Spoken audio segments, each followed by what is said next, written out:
Russia now claims more than 1,000 Ukrainian soldiers have surrendered in Mariupol. This comes as the mayor of Mariupol says more than 10,000 civilians have already died in the Russian siege of the city. ABC's Marcus Moore is live in Lviv, Ukraine, with more on this. Marcus, what are you hearing about these claims of Ukrainian troops surrendering in Mariupol? Well, Diane, it's a detail that we have not confirmed, but we do know from Ukrainian authorities is that the troops there in Mariupol in the southeastern part of the country are holding on. But for how long they will be able to hold on in this defensive position remains unknown. And as James has reported, and as you've reported as well, everyone here is bracing for a new offensive on the part of the Russians.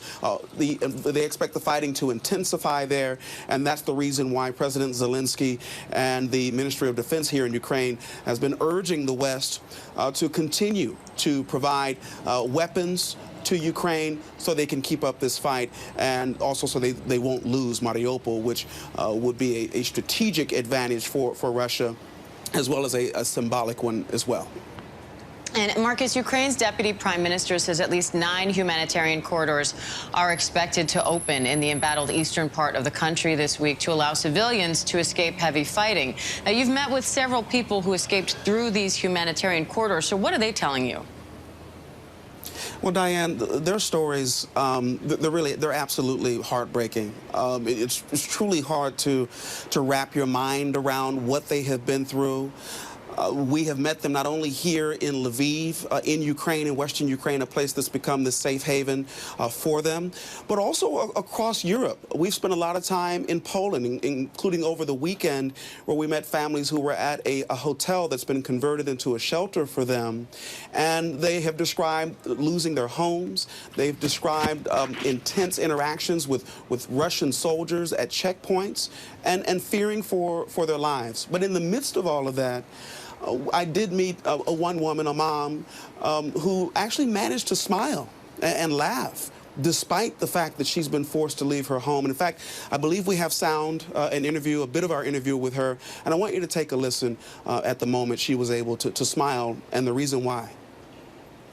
And I see you're still able to smile and laugh. Yes, because it is my usual smile. I constantly smile. Of course, when I feel yourself very badly, I must to smile, because if I will show my tears, I will to show my bad conditions, how my daughter look at me and say, "Mama, you mustn't, don't worry. It will be very good at soon." Of course, at soon. And that's, so do you have faith? Da, so my tears. I don't know what we will have in future. So now we stay here, and I'm not sure when it can be finished. Because nobody knows when it can be finished. This war actions and how it can be in future.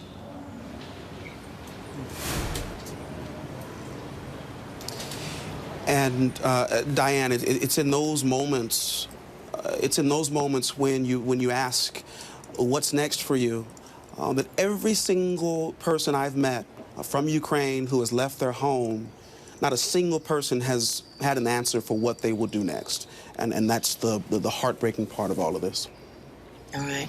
And Marcus, Ukrainian President Vladimir Zelensky says that Russian troops deliberately left mines everywhere after pulling out of the north. Why do this, and what will it take to clear the area? Well, Diane, as you know, these landmines have for long periods of time have been a tool for armies to perhaps slow the advance of the enemy, limit their movements, and or perhaps force the enemy into an area where whoever puts those landmines down will have an advantage.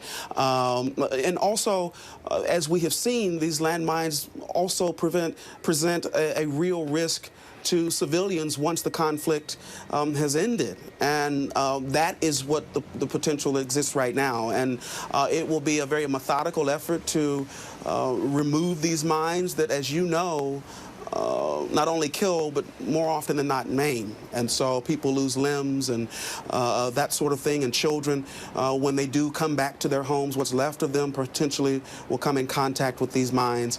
And so that's the reason why there's this, there will be this concerted effort to try to clear those mines as quickly and as safely as possible.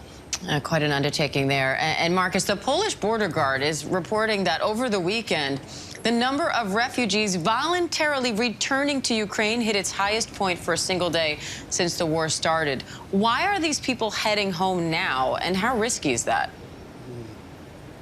Well, the short answer, Diane, I mean, they want to go back home. And so they'd rather, if they're going to be waiting to find out what they'll do next, they'd rather do that at home. But the question that arises now is where do they go? If they go back to places like Mariupol and in the east that have been flattened.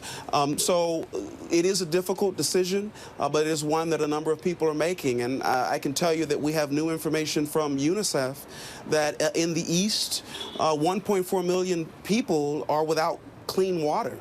And so that is the situation of the environment that many families will be returning to.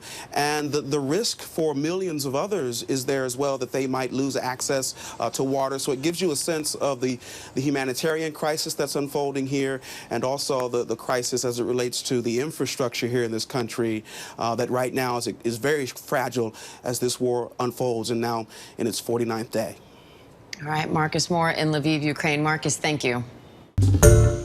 Hi, everyone. George Stephanopoulos here. Thanks for checking out the ABC News YouTube channel. If you'd like to get more videos, show highlights, and watch live event coverage, click on the right over here to subscribe to our channel. And don't forget to download the ABC News app for breaking news alerts. Thanks for watching.